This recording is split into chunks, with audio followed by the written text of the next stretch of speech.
Mas o que leva ao casamento ao fracasso? Primeiro, a área sexual, a área íntima. Vamos para a primeira carta de Paulo aos Coríntios, capítulo 7. Primeira carta de Paulo aos Coríntios, no capítulo 7. É um texto que não é muito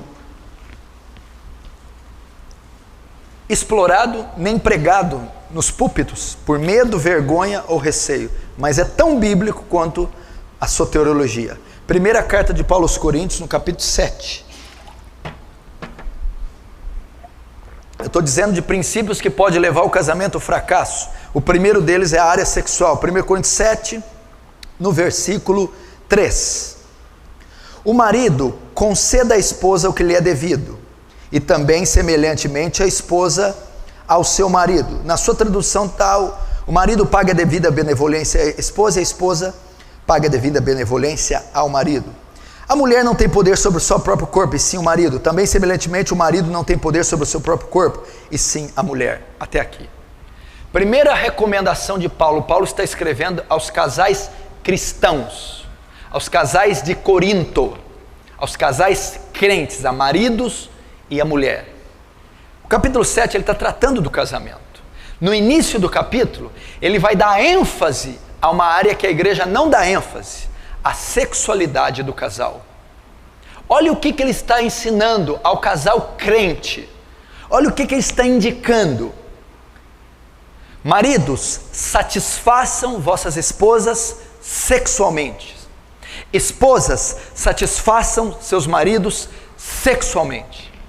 Tem gente que acha que o sexo é pecado, que o sexo foi um distúrbio do pecado ou uma criação demoníaca. Em hipótese alguma. Provérbios capítulo 5, Deus diz: desfruta com a mulher da tua mocidade. O sexo é bom, o sexo é santo, o sexo é puro e o sexo é legítimo. E ele está dizendo aqui, ele está ordenando, ele não só diz que o sexo é puro e legítimo, como ele ordena a prática dele. Paulo está dizendo: maridos e mulheres tenham relações sexuais regulares. É o que Paulo está ensinando aqui. Marido e mulher tenham relações sexuais regulares. E ele vai mais: mulher, o seu dever na relação não é satisfazer você, e sim seu marido. Mulheres, satisfaçam seu marido sexualmente. Maridos, o seu dever na relação não é se satisfazer, e sim satisfazer a sua esposa. Marido, satisfaça sexualmente a sua esposa. Ele está ordenando isso. Ele está ordenando isso. E ele vai mais. Existe muito jogo nessa relação. Por exemplo, o homem tem mais, é natural, inerente da natureza do homem, o sentimento de posse, de domínio. Geralmente o homem tem mais interesse pela relação. A mulher, sabendo disso, muitas vezes faz jogo, chantagem, e usa disso. Geralmente ela que determina quando isso ocorre. Né? Não quero, não quero, e o homem não tem o que querer.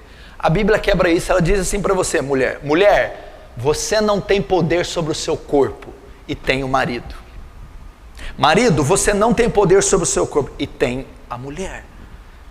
Ele está querendo dizer que não pode ser rejeitada uma das partes quando há o interesse. Que o seu corpo, ou seja, a opção de satisfazer ou não pertence a você, e sim ao marido ou à esposa. Então é pecado fazer esse tipo de chantagem, esse tipo de jogo. Isso não pode ocorrer em hipótese alguma. Você não determina isso. Não, eu não quero, não vou fazer, ou eu vou usar disso para alcançar um interesse meu. Muitas mulheres fazem isso, alguns homens também. Pecado. Isso não pode ser feito. Isso é pecado. E quando isso ocorre, já começa o fracasso do casamento. Vamos mais para você ver. Olha lá. é a parte mais séria, verso 5, 1 Coríntios 7, 5. Não vos priveis um ao outro, salvo talvez por muito consentimento, por algum tempo, para vos dedicardes à oração, e novamente vos ajuntares, para que Satanás não vos tente por causa da incontinência. Aí, amém? Até aí. Não vos privais uns aos outros. Paulo está dizendo, não deixem de ter relações regulares. Não deixe de ter. Paulo está dizendo que um casal, enquanto está em atividade, 50 até 60 anos, não sei até quando o corpo biológico, fisiologicamente for permitido, não pode, hipótese alguma, deixar de ter relações regulares. Não pode haver. Se o casal tem 80 e 88 ou tem 85, não tem mais condição. Mas enquanto está em atividade hormonal, não pode deixar de ter relação regular.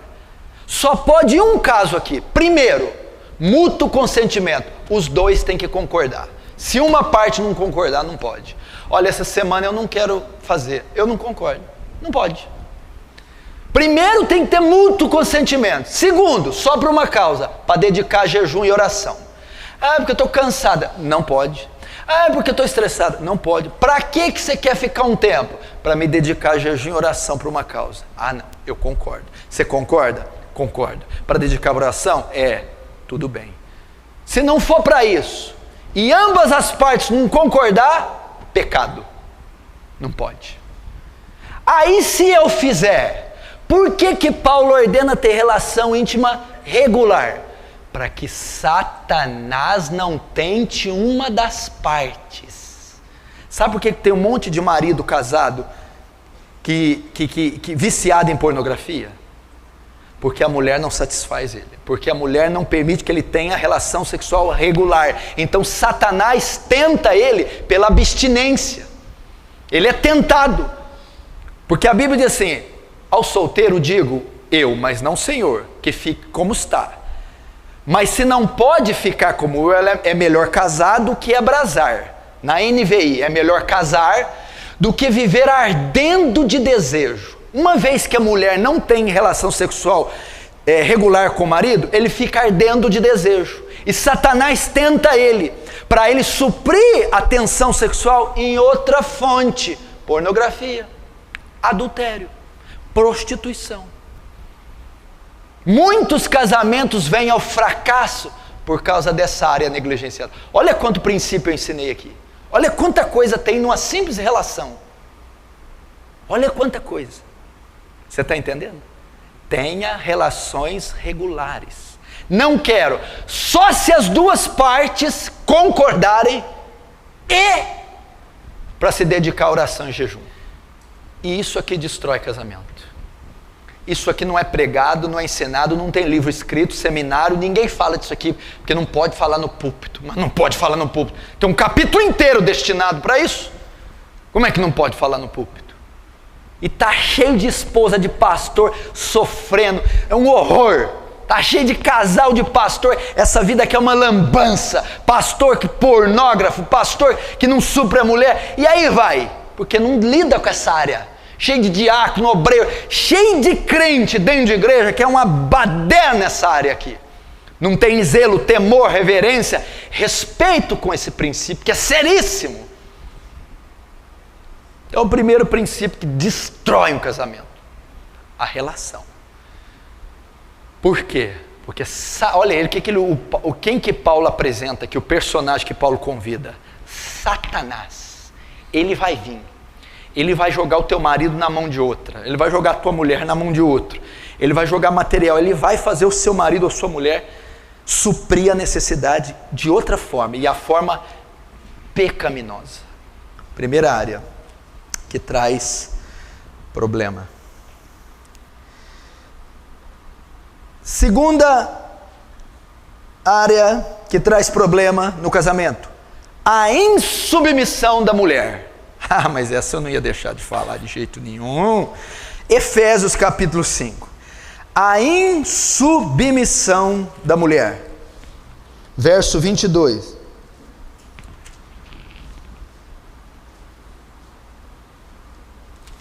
Diz assim: as mulheres sejam submissas ao seu próprio marido, como ao Senhor, porque o marido é cabeça da mulher, como também Cristo é o cabeça da igreja, sendo este mesmo Salvador do corpo. Como, porém, a igreja está sujeita a Cristo, assim também as mulheres sejam, as mulheres pode falar sejam em quê? Sejam em tudo submissas ao seu marido. Até aí. Outra coisa que leva o casamento à destruição, a insubmissão das mulheres aos seus maridos. Presta atenção. Submissão não significa demérito, inferioridade. Mulher, você não é inferior por ser submissa.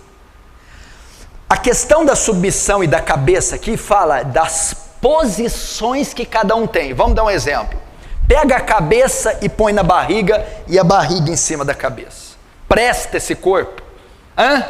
Põe a cabeça nos pés e o corpo em cima e solta. Posição, está dizendo. Quando a posição é invertida, o casamento fracassa. Deus ordenou que o homem é o cabeça. O que ele está dizendo? O governo do lar, o governo dos filhos, o governo da mulher, a liderança está sobre o marido. Está com ele. Porque primeiro fez Deus Adão, depois fez Eva. Far-lhe-ei uma auxiliadora que lhe seja idônea. A função da mulher, presta atenção, é submeter ao marido a quê? Ao governo, à liderança, à cabeça, à autoridade. Então a mulher lidera, ela submete, ela auxilia nesta liderança. Quando a mulher quer assumir o papel do homem, desrespeita o homem, desfaz do homem, inflige a autoridade do homem, o que acontece? O casamento foi feito para ser harmônico. Quando o homem sente que a sua autoridade está sendo infligida, quando o homem sente que ele está sendo rebaixado, denegrido, que a sua autoridade está quebrada, aquilo, primeiro, cria uma desarmonia no casal, estresse, intriga, barreira, ira. Segundo, quebra um princípio espiritual, porque Paulo diz aqui, submeta aos seus maridos como a igreja submete a Cristo. Como a igreja submete a Cristo? Como autoridade ordenada. Como alguém, a igreja submete como alguém que tem liderança, como alguém que tem a palavra final. A mulher deve ver no marido uma autoridade, alguém capaz de tomar decisões, alguém que Deus deu a liderança, que Deus deu a capacidade de escolher e decidir. A mulher tem que fazer isso. Quando a mulher não obedece, quando ela quebra, afronta essa liderança, é como se ela tivesse se rebelando contra uma autoridade ordenada, ou seja, o próprio Deus. A mulher tem que honrar o marido, a mulher tem que estimar o marido. Você não pode levantar a voz para o teu marido em público. Você não pode envergonhar e expor a autoridade do seu marido em público. Você não pode afrontar e confrontar a virilidade, a liderança do seu marido. Se tem algo para você falar com o teu marido que você não concorda, você tem que falar em secreto. Você tem que falar a sós. Jamais exponha a liderança do seu marido. Jamais quebre ou desfaça, desobedeça em público aquilo que ele falou, ordenou em público. Não faz isso. Isso destrói casamento. Destrói. Por quê? Porque você está desmoralizando o seu marido. Você está desmoralizando o seu marido. Isso vai afetar a relação, vai afetar o convívio, vai afetar a educação dos filhos e vai trazer brechas para Satanás tocar no seu casamento. Terceiro, a boca aberta da mulher. Isso atrapalha casamento. Vamos lá. 1 Pedro. Primeira carta de Paulo, de Pedro. Pega Apocalipse e volta que é mais fácil.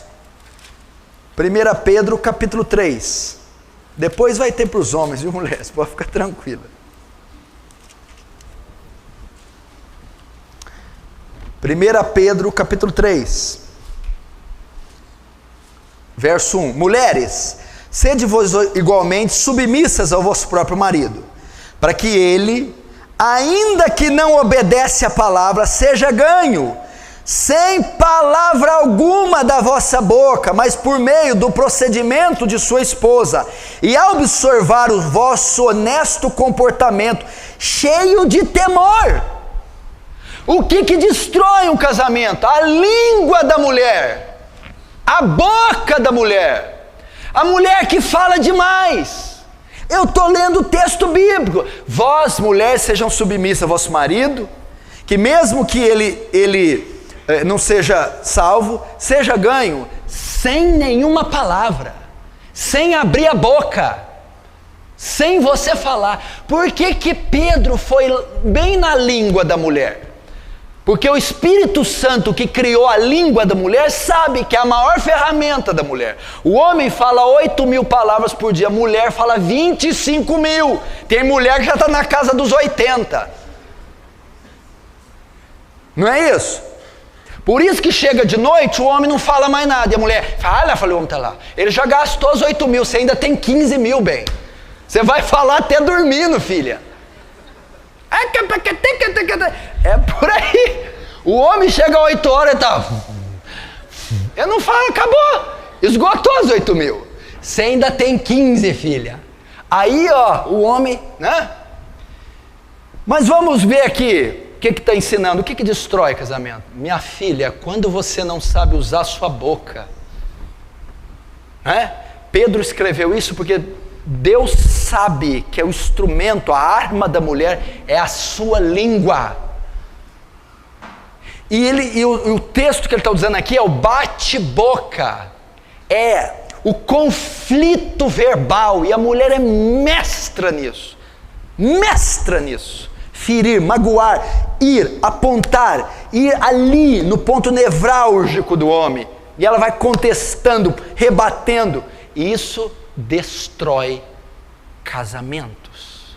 Uma mulher linguaruda, uma mulher que não sabe usar a boca, uma mulher que ofende, denigre, ou uma mulher que quer levar na raça e no peito, não adianta. O que vai causar? Eu quero que levanta a mão aqui um marido que fala que a mulher de tanto falar mudou você. Pode levantar, minha mulher me mudou.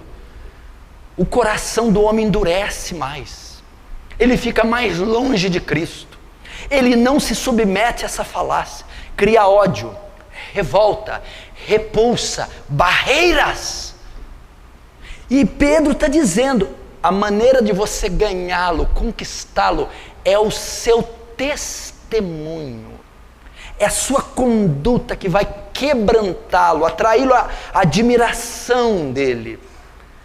Ao ver a sua mudança, a sua piedade, o seu bom senso, e não o seu confronto verbal, a língua. Isso aqui destrói casamento. Os conflitos no lar, discussões, bate-boca são horríveis. Só se machucam, se ofendem, se ferem e se distanciam mais e mais um do outro. É assim ou não é? Então o que leva o casamento ao fracasso? A área sexual, a insubmissão da mulher, a língua da mulher. Quarto, o que mais leva o casamento à destruição? Provérbios capítulo 31. Vamos lá. Salmos no meio da Bíblia, Provérbios.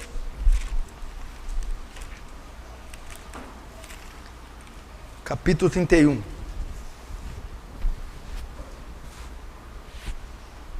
Verso 12. Ela lhe faz bem e não mal todos os dias da sua vida.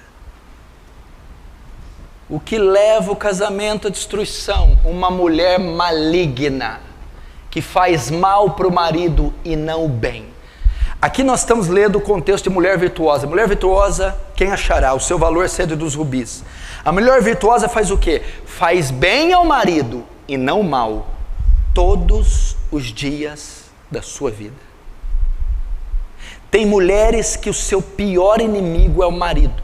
Tem mulheres que se ocupam única e exclusivamente de fazerem o mal para os seus maridos, denegri-los, envergonhá-los, humilhá-los, rebaixá-los, ofendê-los, torcem para a sua derrota, para a sua queda.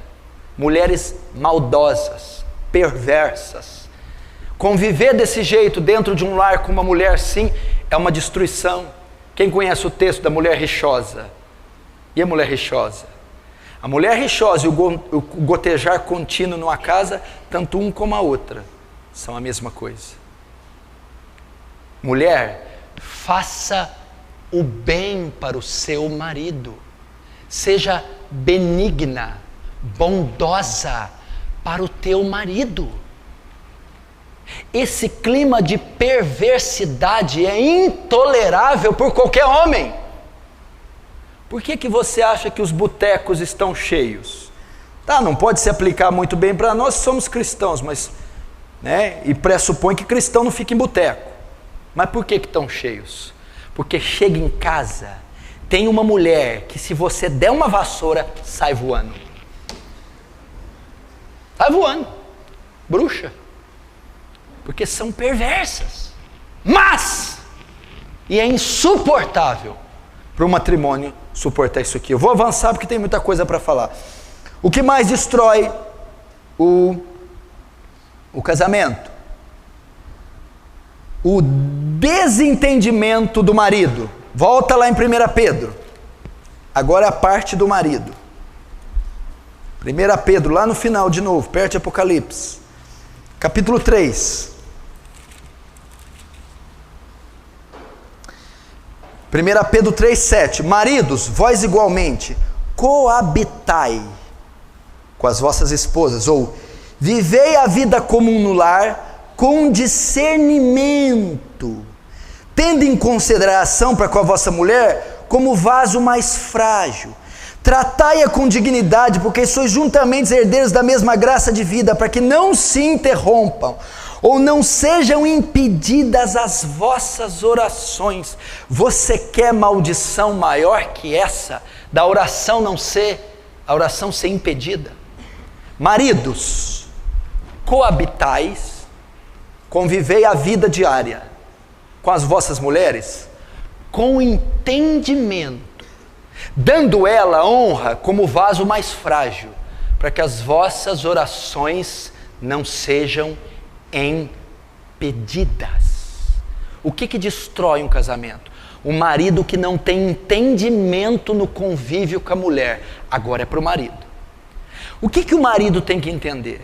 Coabitar com ela com entendimento, dando honra como vaso mais frágil. Você precisa entender que ela não é feita da mesma composição que você. Você tem que ter entendimento no dia a dia com a sua mulher, compreensão, paciência, ternura. O que é um homem? O homem é um ser mais grosso, tem sentimento de posse. O seu sentido mais aguçado é a visão. É uma pessoa mais insensível, truculenta, dura. A mulher não, o sentido mais aguçado é a audição. É sensível, é biológica, anatomicamente mais frágil que o homem, sentimentalmente mais frágil o homem, e tem homem que acha que casou com outro homem. Então Deus está dizendo aqui, No conviver diário, leve em conta que ela é uma mulher. Leve em conta que você não pode falar qualquer coisa, ela é mais sensível. Leve em conta a fragilidade física. Tem gente que chega o botijão de gás em casa e está vendo o jogo. Pega lá, bem. Pega lá que está lá, o Jorge Wagner. Vai Jorge Wagner. Miséria. É o que, Risson? Ah lá. E pior que elas vão e pegam, são terríveis. Pega e passa na frente deles assim, ó. Então tem cara que não tem bom senso. Direto eu visito casa de gente, tá mulher com chave de cano lá. Boné pra trás. Que é isso, minha filha? Onde você vai? E o marido tem que entender isso. Meu filho, por favor, tenha entendimento. Vai tratar de uma conta com entendimento. Da educação dos filhos, com entendimento. Das finanças, com entendimento. Dando honra a ela, o que é isso? Dá preferência. Não vai com violência, não. Vai com cuidado. Tenha paciência. Tenha ternura. É isso. Quando isso não é feito, as orações são impedidas. Você já imaginou, você está orando há 1 ano e Deus, não estou ouvindo nada. Já imaginou? Que loucura. Por que não está ouvindo nada?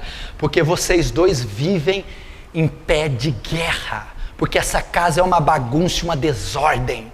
Porque o marido destrata, hostiliza a esposa. Não trata ela como o vaso mais frágil. Isso destrói casamento. Você está vendo as regras, os princípios que a Bíblia tem? Já não pode viver de qualquer jeito. Leve em conta a fragilidade.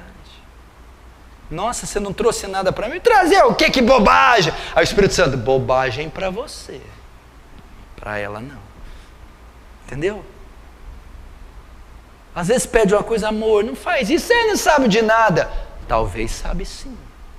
Sempre tendo cuidado. Vamos ilustrar isso aqui de uma maneira que você pode entender. Lembra antigamente, quando os casais de namorados, né? Para pegar na mão demorava 1 mês, para dar um selinho 8 meses, para dar um beijo de língua só depois de casado. Quando ia dar uma volta de carro, ia lá, abria a porta, fechava. Quando ia passar num lamaçal, tirava o casaco, pisa. Quando ia sentar, puxa a cadeira. É uma forma de mostrar o quê? Gentileza, cortesia. Eu estou tentando ilustrar como a mulher deve ser tratada. Agora, abra o carro, entra aí. Não, eu não estou mentindo. E a hora que está fazendo uma curva na ribanceira, tira o cinto, bem, está apertado. Destrava o pino. Essas coisas destroem casamento. Ninguém aguenta viver com caminhoneiro. Se tem algum irmão caminhoneiro aqui, eu não estou dizendo do ofício. O irmão não toma banho, é CC, uma barriga horrorosa, o bicho arrota. Meu Deus do céu! Trata com entendimento. Cortesia. Qual a última vez você levou flor para ela? Flor? Pastor, o senhor não está entendendo. Qual a última vez você mandou uma mensagem? Apareceu de surpresa? Faz isso. Manda os filhos lá para o Paraguai. Leva ela para um chalé. Precisa tratar com entendimento. Sexto, deixa eu ver. O amor e o adorno do homem. Volta para Efésios. Quando não tem amor e não tem adorno. Efésios. Gálatas, Efésios. Capítulo 5.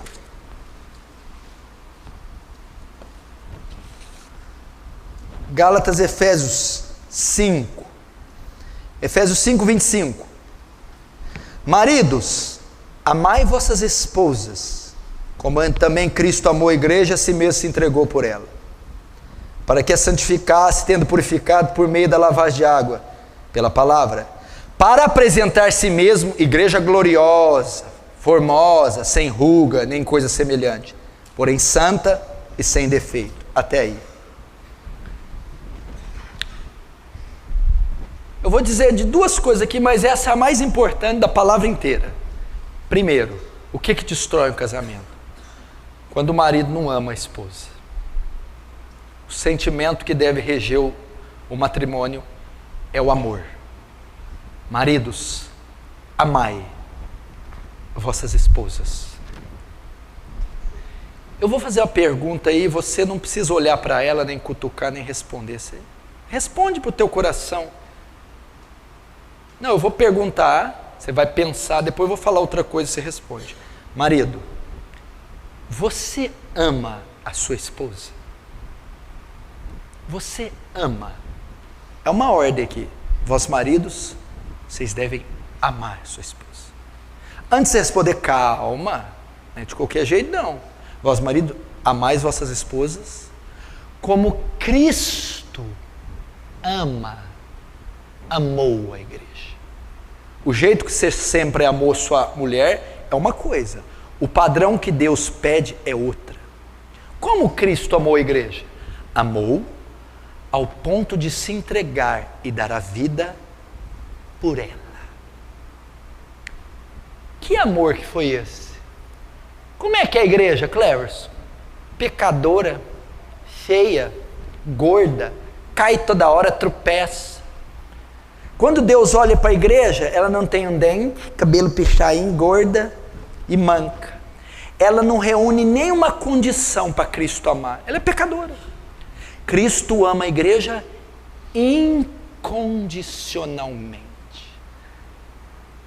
A tua mulher não é bonita como você queria, não tem o tamanho que você queria, não é doce como você queria, não tem idade como você queria, ela não reúne as condições que você queria, ótimo. Deus não manda amar condicionalmente. Você tem que amar sua esposa, mesmo que ela não reúna as condições que você gostaria. Amá-la incondicionalmente, sacrificialmente, ao ponto de dar a vida. Seu amor. Quando tem isso numa relação, não há demônio que destrói o casamento. Não há tentação que destrói, porque eu amo a minha esposa, meus filhos, ao ponto de dar vida sacrificialmente. É desse jeito. Eu falo para minha esposa, ela está ali me assistindo, imagina pregar um troço desse que a mulher vendo. Falo para ela regularmente, querida, eu amo você do jeito que você é. Nenhuma das suas falhas, falo isso, nenhuma das suas falhas interfere no meu relacionamento e no meu sentimento por você. Nenhuma. Nenhuma. Falo abertamente isso. Abertamente. Meu amigo, se você amar a sua mulher assim, não tem crise que você não vença. Segundo, essa é importantíssima. Olha, Cristo não só ama, como ele atavia a noiva. Ele olha, essa noiva está sem dente, fazer uma obturação, vou pôr um sapato nela, dar uma esteirinha, corre aí noiva. Ele vai adornar a igreja, santificá-la. Está meio feia, desordenada, vai deixar bela. Marido, o casamento vai um fracasso quando você não adorna a sua esposa. Molda, cuida dela. Se a sua mulher é uma jararaca, surucucu, capitão do campo, narja, jiboia, coral verdadeira, falsa, sucuri, cascavel, e aí vai. Culpa tua que não adorna ela. Você é responsável por adornar, formar. E eu não estou falando só fisicamente. Você está triste, eu vou fazer você ficar alegre. Você anda depressiva, eu vou mudar a sua estima. Você está mal vestida, eu vou ajudar, vou comprar uma troca para você. Eu vou adornar. Você é meio ignorantezinho, eu vou te ensinar. É um marido que adorna. É um marido que forma, é um marido que trabalha com a sua esposa. Se você sabe, a minha mulher tem problema, minha mulher é irada, truculenta, é insensível, é fria, isso, aquilo, outro. É você que tem que trabalhar, pensar numa solução, orar, interceder, dialogar com ela, pedir, amor, muda aqui, melhora acolá, amor, vamos orar aqui, isso, aquilo, outro. Você vai deixando aquela mulher. Aí aquele dente vai mudando, aquele pneu vai encolhendo, aquela mulher vai ficando bonita, aquele cabelo vai alisando. Está adornada.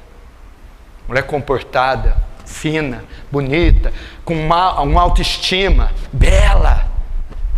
Aí você mesmo se orgulha da própria noiva que você formou. Você mesmo se apaixona da própria noiva que você formou. Esse é o princípio.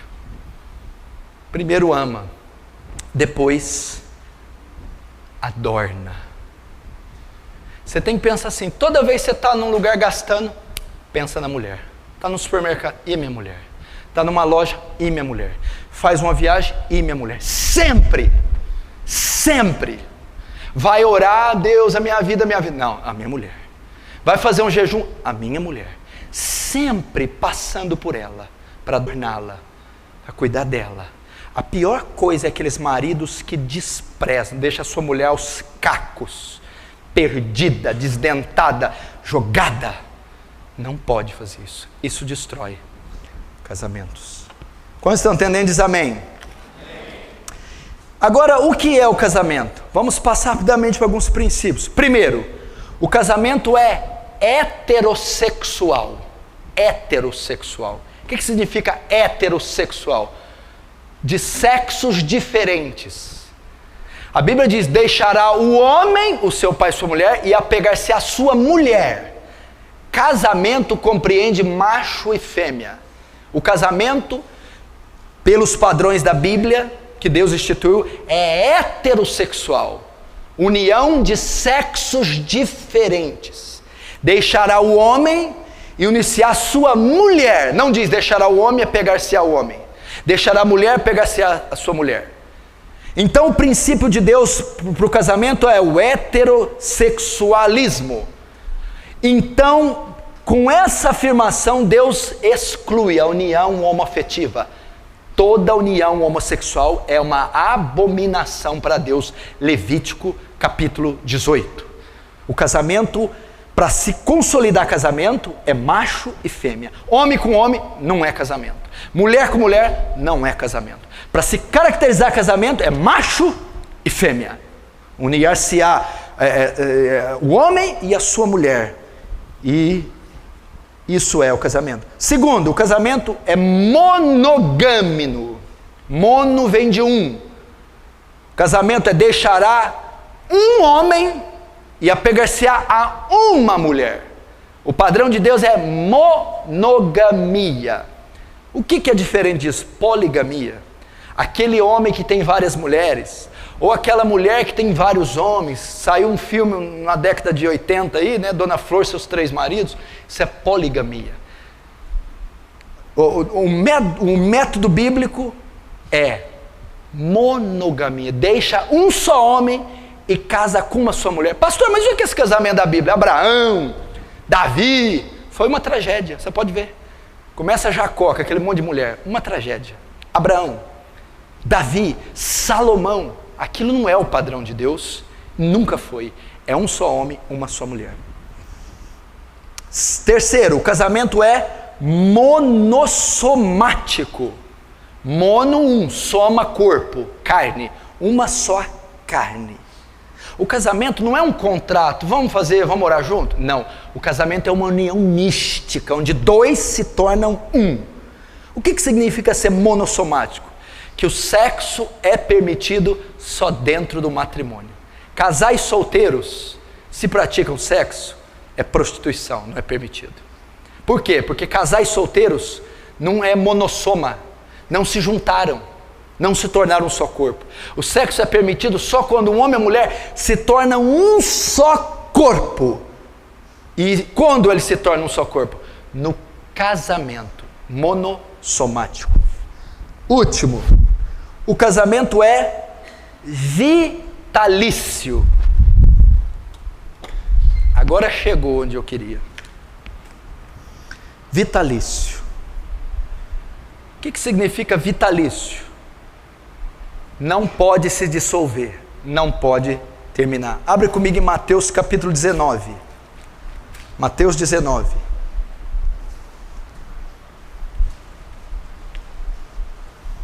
Casamento é vitalício.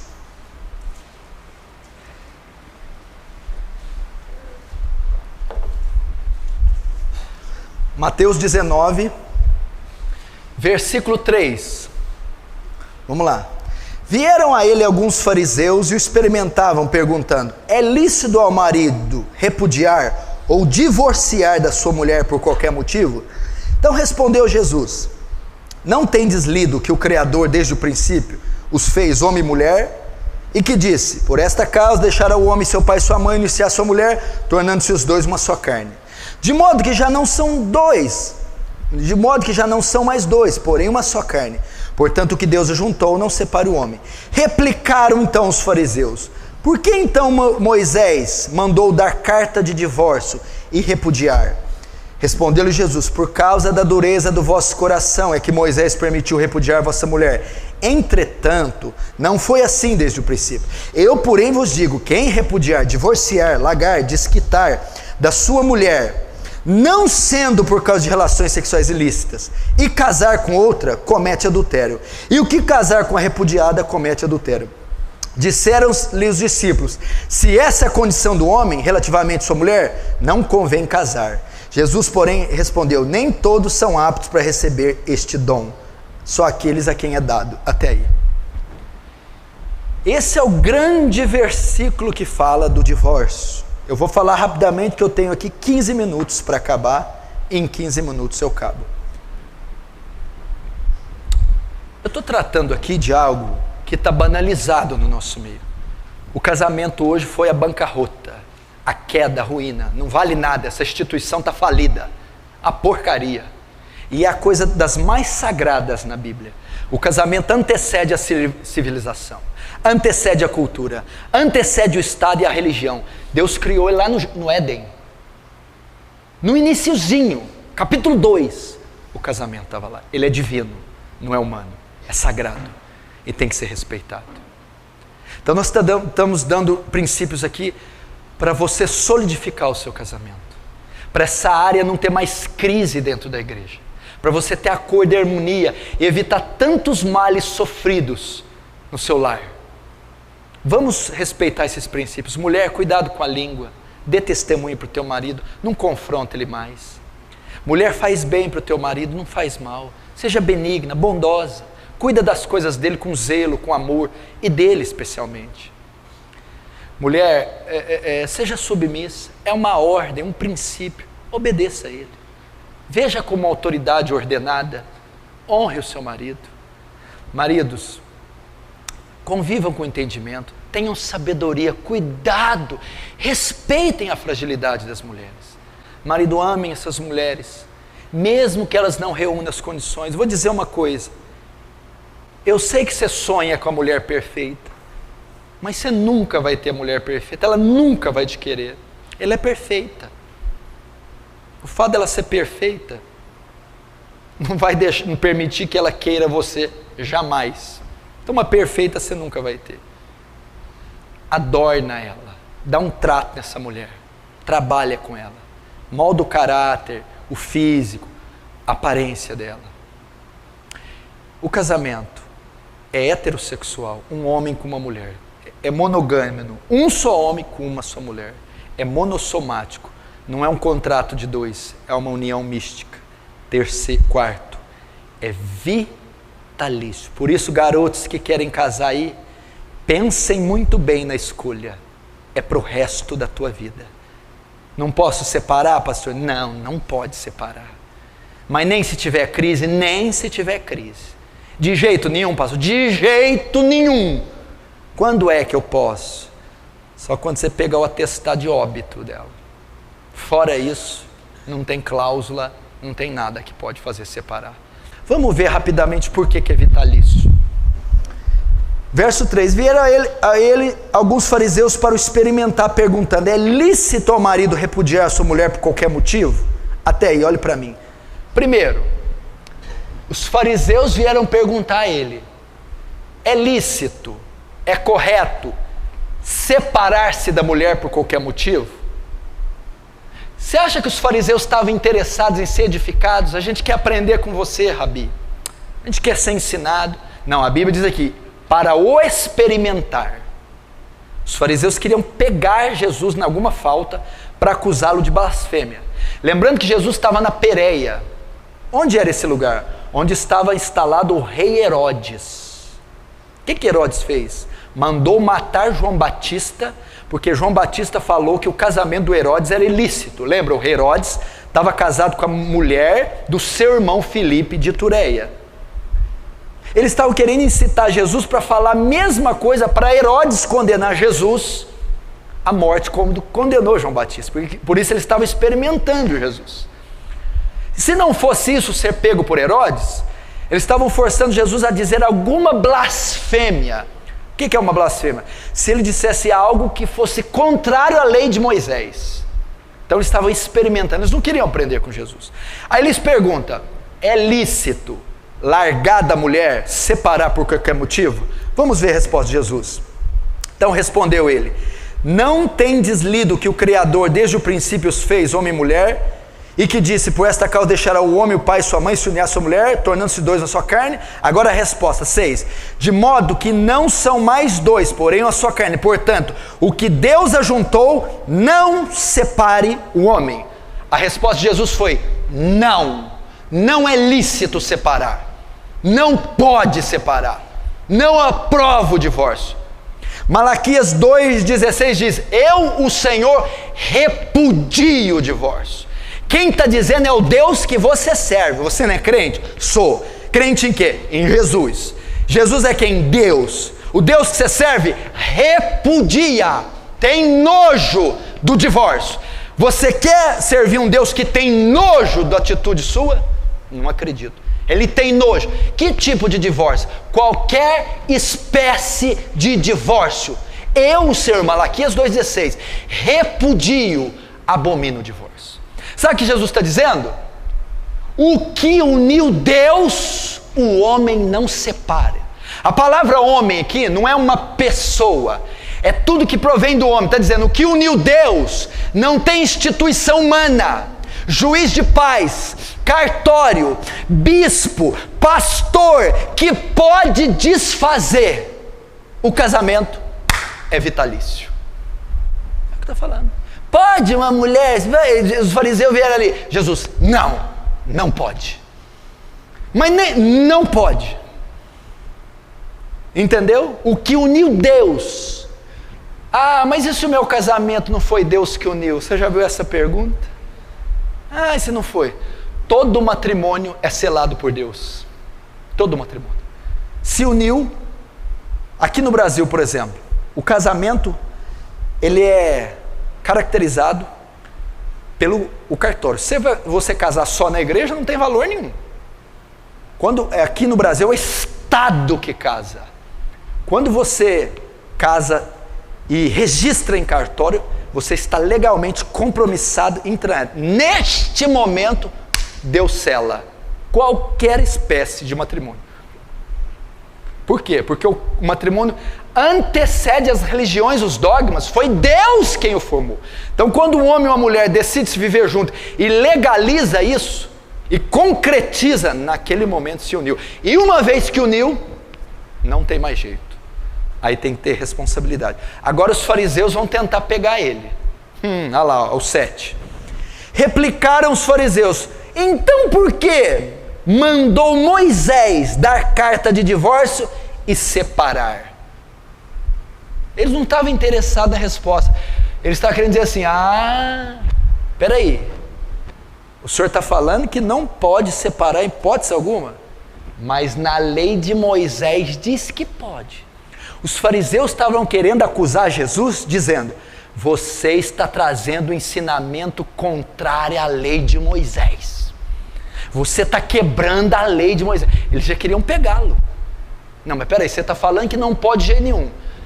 Na lei de Moisés, Moisés mandou dar carta de divórcio. Para pegar ele. Vamos ver o que Jesus diz. Verso 8. Respondeu Jesus: por causa da dureza do vosso coração é que Moisés permitiu repudiar vossa mulher. Então tá, Jesus vai dar a resposta assim: não, Moisés não mandou nada não. Moisés não mandou dar carta de divórcio. O divórcio já existia naquela época. Moisés só regulamentou.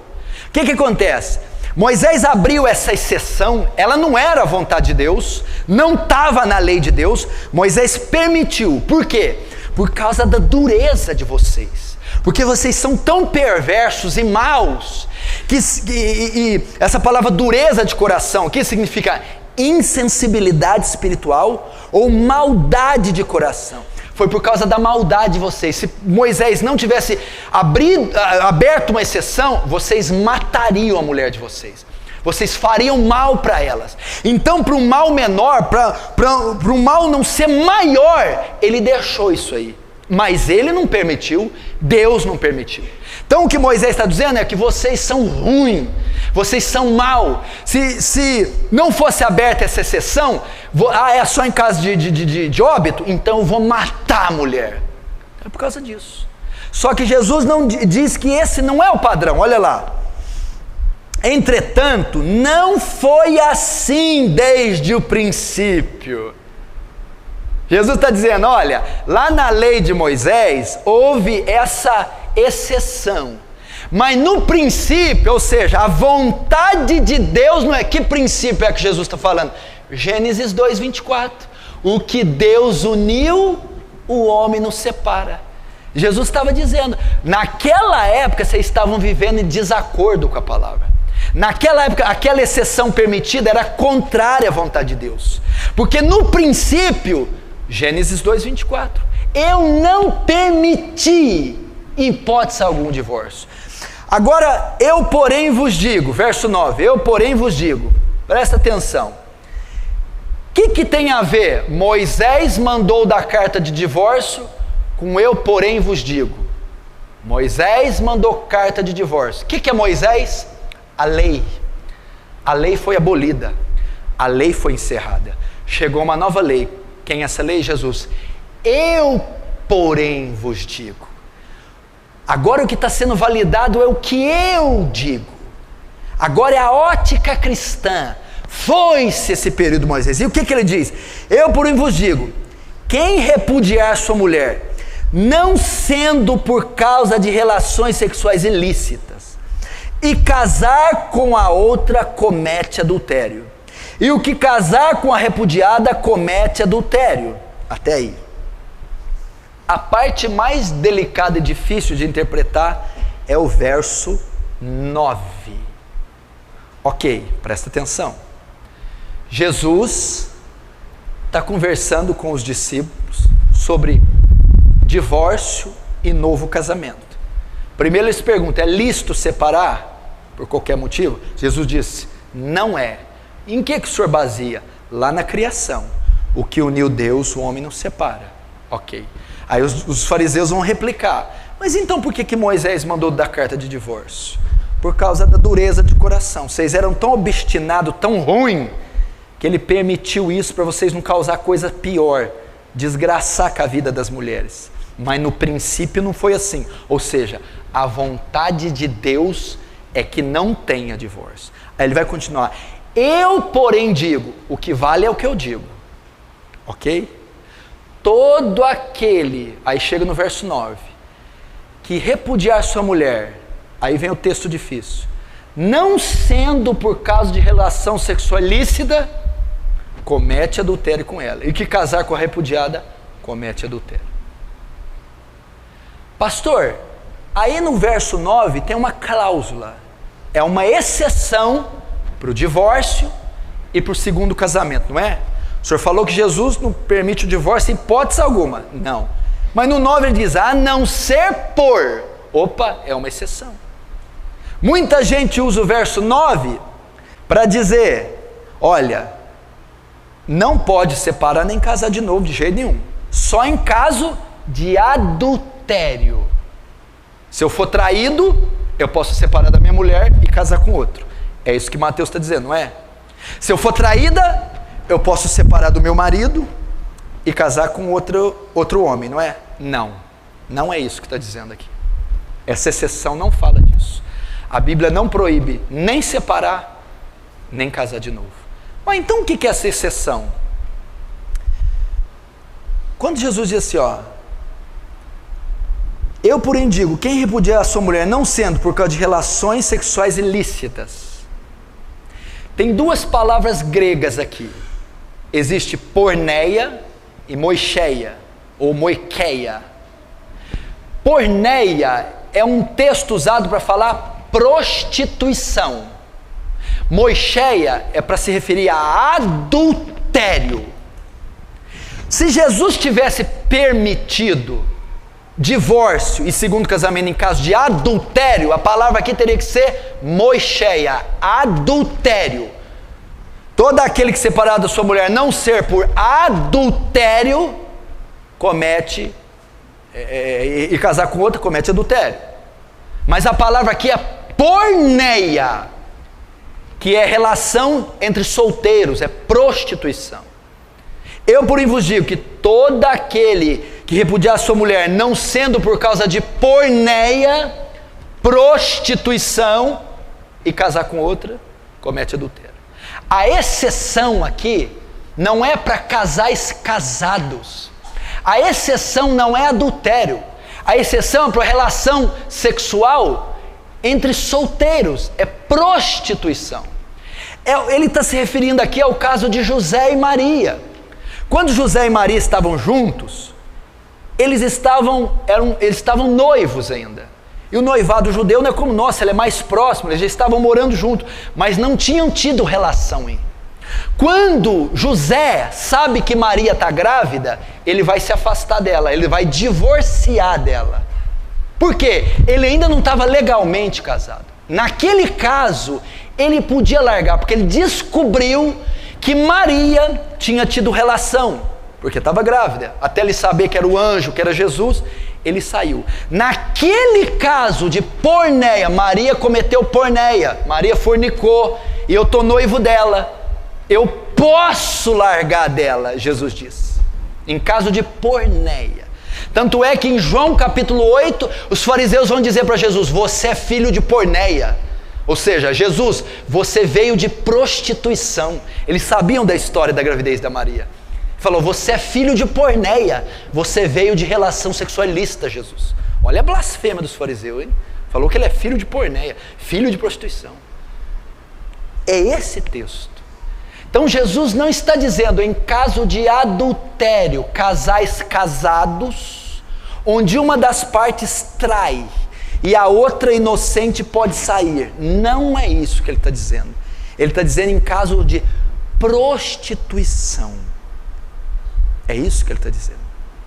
Logo, ele não dá cláusula nenhuma para o segundo casamento. Eu posso separar e largar de novo quando me trai? Você poderia, se a palavra aqui fosse moicheia, se Jesus estivesse falando adultério. Jesus não está falando adultério, está falando relações sexuais ilícitas, prostituição. Então a cláusula não é para casais casados. Ele não permite o divórcio, nem o segundo casamento. Como que o senhor prova isso? 1 Coríntios 7, aí eu acabo, vamos lá.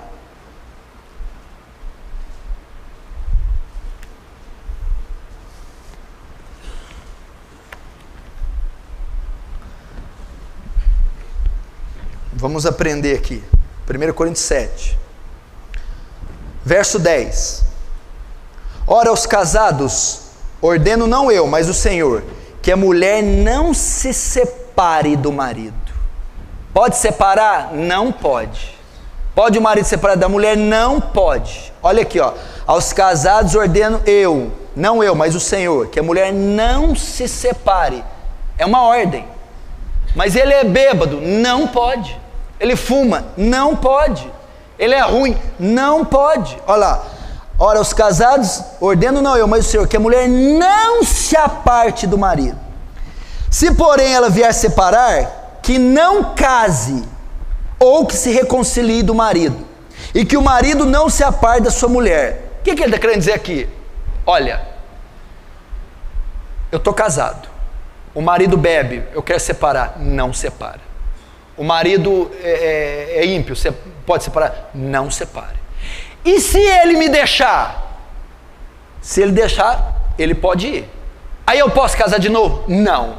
Ou você fica só, ou reconcilia com o marido. É o que Paulo está dizendo.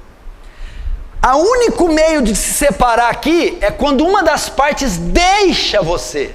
Aí separou. Marido ímpio não quer habitar mais com você. Foi embora. A esposa ímpia não quer habitar, mas que você foi embora. Aí houve uma separação forçada. Você não causou. Se depender de você, separa? Não. Ele é ruim? Separa? Não. Ele bebe? Separa? Não. E se ele for? Aí ele pode ir. Eu posso casar de novo? Não pode. Está dizendo aqui, ó. Se vier a separar-se, não case, ou que se reconcilie com seu marido. Ou fica só, ou volta para o marido. Ou fica só, ou volta para a esposa. Você vê que não há maneira de haver novo casamento. Olha o verso 15. Mas se o descrente quiser apartar-se, que se aparte. Em tais casos, não fica sujeito à servidão, nem o irmão, nem a irmã. Deus os tem chamado para a paz. Todo mundo pensa que esse versículo diz assim, ó, se a mulher me abandonar, aí eu não fico sujeito à servidão. A servidão que Paulo está dizendo aqui, você não fica na obrigação de reatar esse casamento, porque o cara te abandonou. Você não fica obrigado a reatar e ir atrás dele. Não está dizendo que não fica na servidão do laço matrimonial, né? Não, aí o vínculo é quebrado, quando ele me abandona eu posso casar de novo. Não. Você não fica na servidão, ou seja, não fica obrigado a reatar, a ir atrás dele. Porém, tem que ficar sozinho. Qual o caso que eu posso casar de novo? Verso 39, o único caso que a Bíblia permite. 1 Coríntios 7, 39. A mulher está ligada enquanto vive o marido. Contudo, se falecer o marido, fica livre para casar com quem quiser, mas somente no Senhor. Agora volta a Romanos 7, rapidinho. Romanos 7, aí nós terminamos. Romanos capítulo 7, verso 2, Romanos 7, 2. Ora, a mulher casada está ligada pela lei ao marido enquanto ele viver. Mas se o mesmo morrer, desobrigada ficará da lei conjugal. De sorte que será considerada adúltera se vivendo o marido unir-se com outro homem. Porém, se morrer o marido, está livre da lei, e não será adúltera se contrair novas núpcias. A única exceção que a Bíblia faz: viuvez, óbito. Está casado? Quando que eu posso separar? Em hipótese alguma. De jeito nenhum. Nunca.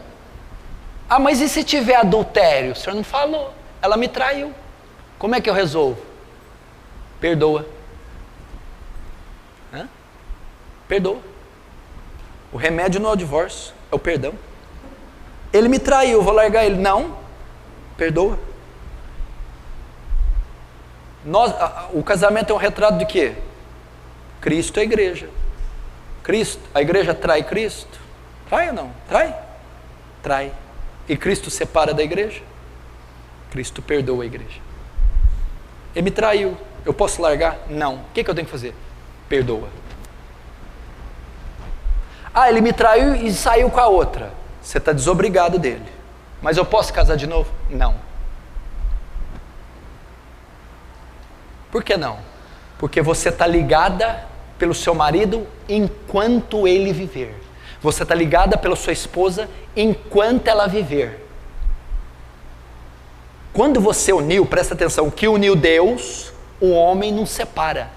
Se você casou de novo, ninguém separou o seu primeiro casamento. Você casa com outra, você adultera com ela. E a que casa com você, adultera com você.